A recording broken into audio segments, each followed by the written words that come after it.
Walt Disney World houses many of its rides in impressively themed buildings. But which ones are the best of those buildings? Well, go ahead and stick with me after the intro and we're gonna go all around the parks.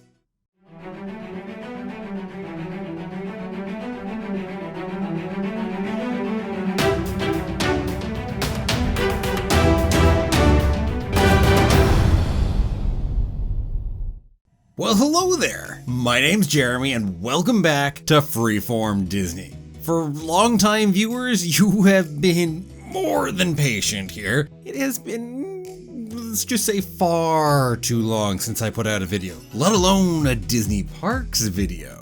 Well, here is the first video of 2022 for the channel. And hey, I'll be back again next week for another video.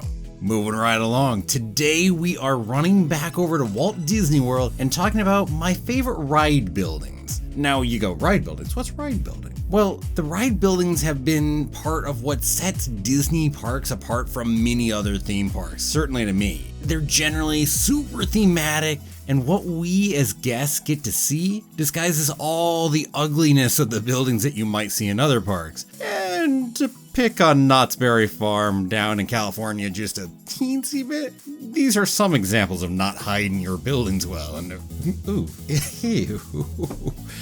Oh, that is disgusting.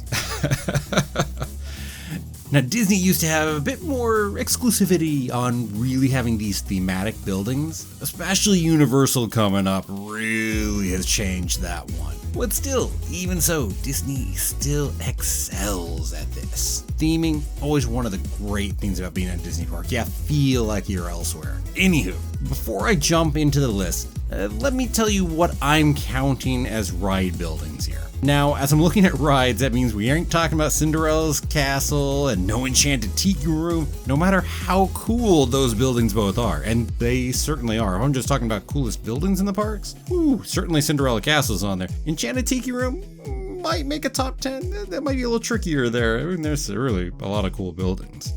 They've also got to be rides that actually have buildings, so I mean, you're not going to see a Kilimanjaro Safari. I'm sorry, the little building where you go ahead and get into the vehicles, not enough. Liberty Bell Riverboat, I mean, it's a big old boat, but not exactly a building.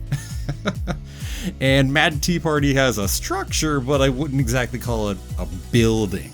And I think I really just want to talk about buildings that you associate with the ride. So things like the land just don't work for me, as they have a bunch of different features inside. Sure, Soarin's in there, Living with the Land is in there, but what building do you associate with those two? And one last qualifier, I want to really focus on the buildings that we see in the park. So pretty much fully enclosed rides. I had a big debate on this, but those big coasters like Expedition Everest are just too much inside and out. So it almost feels like, to some degree, it's a structure that the ride's on. In fairness, that's not really the case. Those coasters go all throughout them. Whatever. Those coasters, those mountains, they're on plenty of things anyway. I'm sure they'll find other lists that I'll go ahead and put them on somewhere in the future.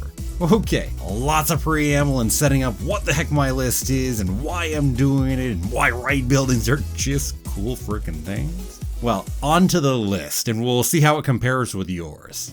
Number 10 is going to be something you might not even think of here. This is the Navi River Journey over in Disney's Animal Kingdom. This is one of those buildings that is almost non-existent in a way. You're just kind of walking through the jungle there as you're over on Pandora, which, oh bloody heck, that theming is beautiful. And this is from someone who hasn't actually gotten to walk on it and so only actually seen images. I need to get there sometime. I really need to go see it. It is bloody amazing, even just from pictures and video. But anyway, so you're walking through the queue line, you're curving around, you start to see a little structure out there. And okay, so we're starting to go underneath and it's kind of this area. And then all of a sudden we're inside and you almost don't realize you actually just went inside at all. Now, in some cases that might not work, but here it's so thematically fitting to go ahead and head into this building like this. And so yeah, no, this is number 10. And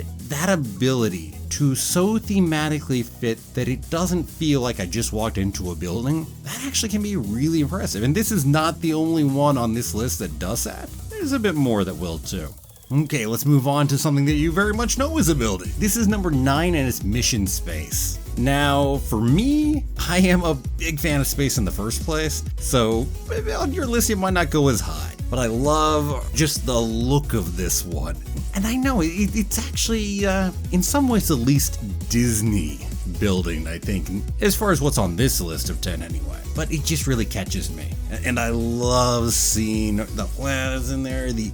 Yeah, I said big planetarium fan over here, even though that's not what you're going into in Mission Space. We're not talking about the quality of the ride. So if you've got your debates on how much you like Mission Space, that's fine, but has nothing to do with this list. It's just how much you like the building itself outside. And also it's got this cool little architectural flair. You just look at that curving structure up there and it serves no purpose other than looking cool. So yeah, you can kind of like, yeah, I'll walk into that building right there. Number 8, we're back over to Pandora once more. This time it's Flight of Passage. And I think this is even better than Navi River Journey. Where Navi River Journey, you kind of have a little bit of a structure you're walking into. Flight of Passage, you don't even have that. You're just all of a sudden inside and you're like, wait, how the heck did that happen? Which, oh yeah, and really that's the idea, right? In a number of ways you feel like you should just be outside here on Pandora, and I just happen to walk here because that's where it is. There shouldn't be buildings. I mean, what big buildings are on Pandora other than the ones that humans built as we're busy looking for unobtainium, which we kind of obtained and then didn't. So I guess we unobtained it by the end. Well, anyway, yeah, no, it's so impressive and it's beautiful scenery all around. Now, the whole floating rocks don't really count as the actual building here, but that structure back behind, that does. And you see it, and your mind never thinks about it as a building you're walking into. This is just part of the nature. It's part of the planet that we're on right now. I mean, the biggest thing that throws you off of it being a planet is probably all those fences in the queue line. And if it's night, maybe the lights. But other than that, talk about transporting you there. Wow. Moving on, we're on to another of the newest things over at Walt Disney World, and this is number 7, Millennium Falcon Smuggler's Run.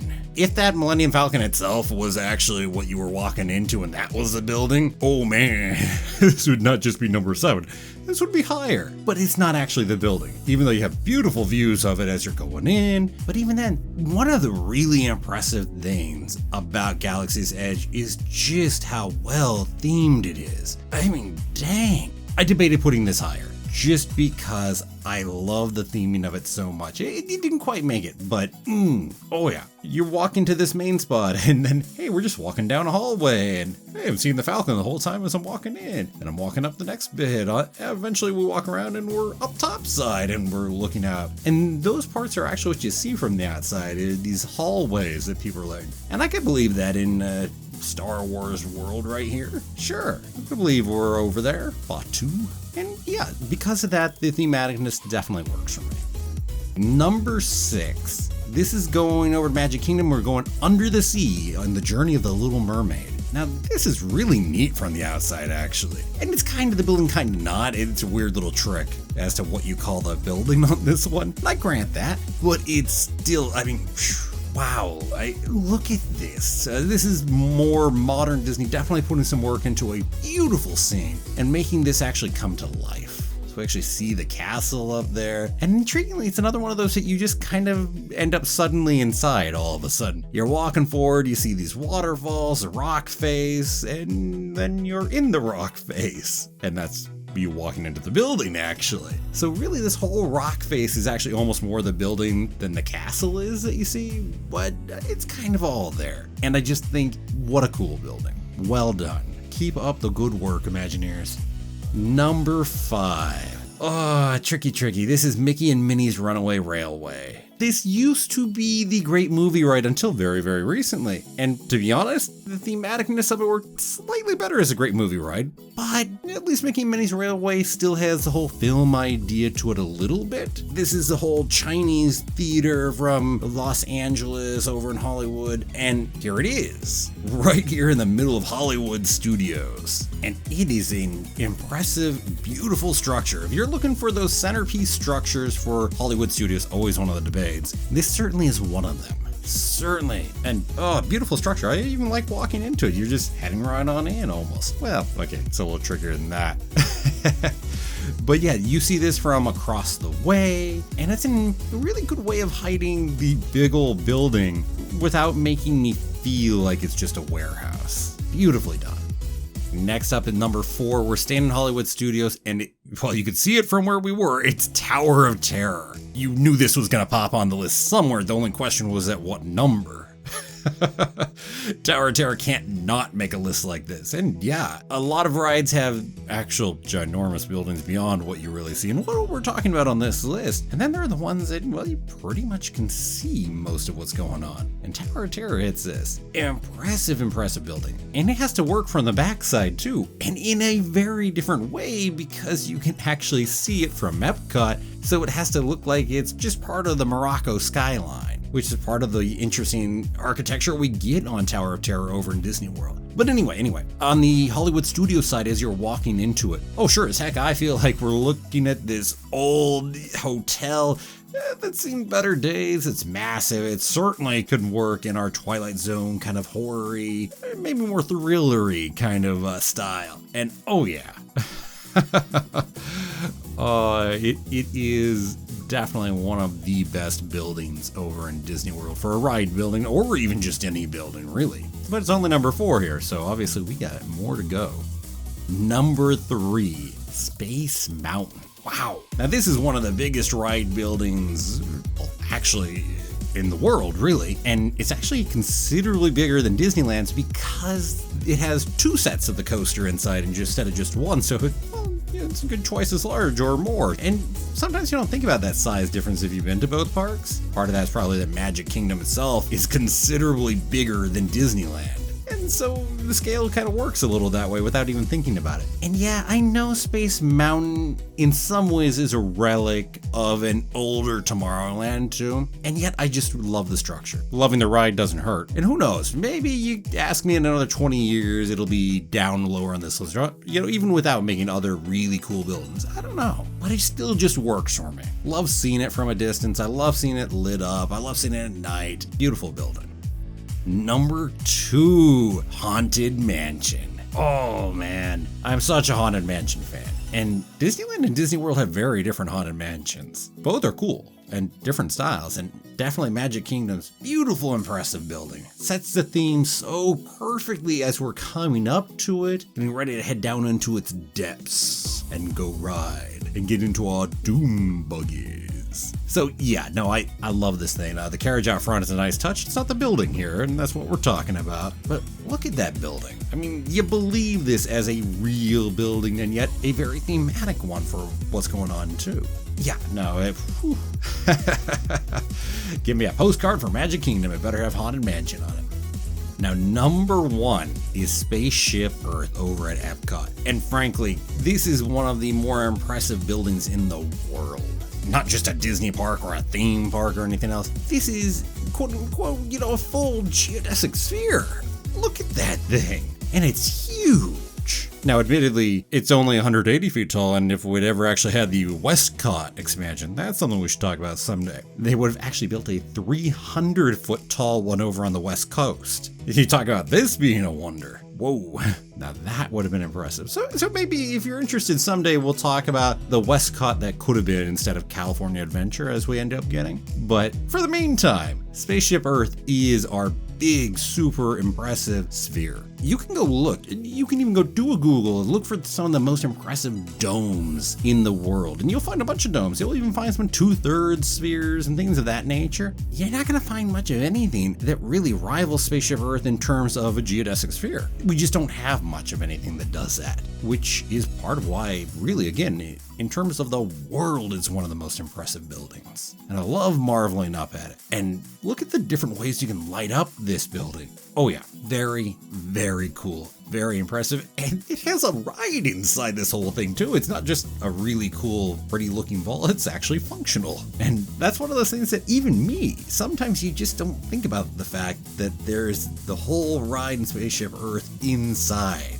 And I love that ride, by the way, so don't get me wrong, I'm not meaning it that way as in I don't think about the ride. Just that your mind seeing it says, whoa, that's so impressive that I'm not even thinking about what's going on inside of it or anything beyond it being a beautiful structure. I can keep talking, but what more is there to say? It's beautiful as it is. So hey, there you have it, my favorite ride buildings at Walt Disney World. Now if you're interested in my least favorites, perhaps I'll put together a video for next week on some Disney World eyesores. But in the meantime, let me go ahead and ask, what about you? What are your favorite ride buildings in Walt Disney World? Is your list similar to mine? Maybe it's completely different, or maybe you disagree and you say, hey, we should really include things like Mad Tea Party and Everest and things like that. Maybe you think those should really be included on this list. Let me know down below in the comments. And let me also take a moment to thank all of my wonderful patrons who have been so patient with me. I've definitely been holding some payments and making it so people aren't paying here during this big hiatus, because I don't think that's fair. So once we're back up to speed, those will go back on, but only once we're up to that point. For everyone else, if you're interested in helping support the channel through Patreon, there's a link in the description. I'd love to have you over there. Again, I won't be turning on the payments until we're actually back up to speed though. Well, anyway, to everyone, thank you so much for watching. If you liked the video, it really does help out if you give it a like, a share, don't forget to subscribe, and I am gonna see you back here next time for another new episode of Freeform Disney. Have a magical day, and may the Force be with you for all time, always.